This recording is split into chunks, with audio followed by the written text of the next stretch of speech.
হাতের বাম পাশ দিয়ে দেখছেন এই জায়গা দিয়ে বড় বড় ট্রাক যাওয়া একদম গর্ত করে মানে রাস্তা ভেঙে নিচে ঢুকে গেছে ওরে এইখানে। তো আর এইখান দিয়ে কিন্তু গাড়ির চাপ আছে অনেক। এইখান দিয়েও কিন্তু দুইটা রাস্তা আছে ব্যাংক টাউনে যাওয়ার। এই দুইটা রাস্তার ভিতরে প্রথম যে রাস্তাটা এটা হচ্ছে যেরকম পাকা, এই পাকা রাস্তা দিয়ে যদি আপনি যান তাহলে ওইখানে মাছের একটা ঘের আছে। ওই মাছের ঘেরে পানি বৃষ্টি হইলে এই রাস্তায় চলে আসে, যার ফলে এই রাস্তা দিয়ে বড় বড় গাড়িগুলো যাওয়ার কারণেও ওইখানে বিশাল বিশাল গর্ত হয়েছে ভাই, বিশাল বিশাল গর্ত। রাস্তাটা ভেঙে এইখানে দেখেন এটা কিন্তু নর্মাল যে ইটগুলো থাকে সেই ইটগুলোর না, এটা পাথর টাইপের যে ইট সেই ইটগুলো। এই যে দেখেন অলরেডি জাম লাগিয়ে গেছে আর ওই যে ট্রাক রাস্তার বাইরে চলে গেছে। তারপরেও কি করবে, ওইখানে একটা বাইকার ঢুকাই দিছে দেখে ও রাস্তার বাইরে চলে গেছে। আর এটা রাস্তার নিচে নামলে কিন্তু সে, তার মানে এই গাড়ি না যাওয়া পর্যন্ত ও আসতে পারবে না, আর ও না আসলে আমরা যেতে পারবো না। মানে কি একটা অবস্থায় আসি রে ভাই। আচ্ছা, ট্রাকের দিকে হেডলাইট নাই, চোখ একটা নাই হয়ে গেছে, হেডলাইট একটা নাই। তো যেটা বলতেছিলাম ওই মাছ এরকম ট্রাকগুলো যাতায়াতের কারণে ওই রাস্তাটা নষ্ট হয়ে গেছে আমার মনে হইতেছে। তাহলে আমরা একটু বাম দিয়ে, এই যে বাম দিয়ে এটা একটা রাস্তা আছে, এটা দিয়ে যাওয়া যায়।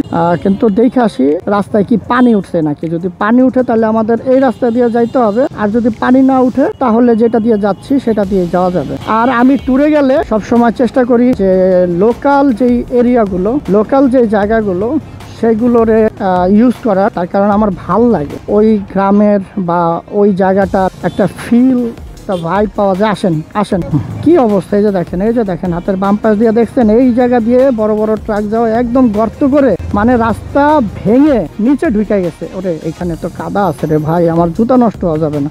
এই যে দেখেন হাতের বাম পাশ দিয়ে, আমি কিন্তু এই কারণেই এখন এই রাস্তাটা দিয়ে আসি, নাহলে ওইটাই আমি একদম 100% শিওর হওয়া ছাড়া টান দিব না ভাই, দাঁড়ায় থাকবো, আমার জুতা আমি নোংরা করতে পারবো না। কি দরকার রে ভাই, এই রাস্তাটার এই অবস্থা টেমা হয়ে গেছে। মানে মাটিগুলো বৈশা যাওয়ার কারণে পানি যে জলবদ্ধতা, এই জলবদ্ধতা মাটি একবারে বৈশা গেছে, ট্রাকগুলো এখান দিয়ে যাওয়াতে বৈশা গেছে। আমার জুতা ভিজানো যাবে না, জুতা ভিজানো যাবেই না, জুতা তো আমি ভিজাবই না।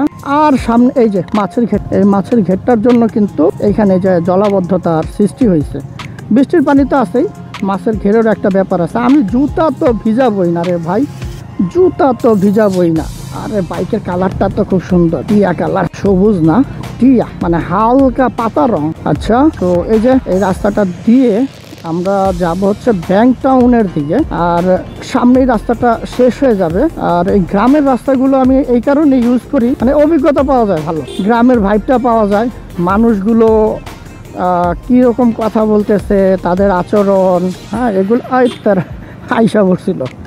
আইসা পড়ছিল হঠাৎ রে ভাই, মানে বুঝতেছেন।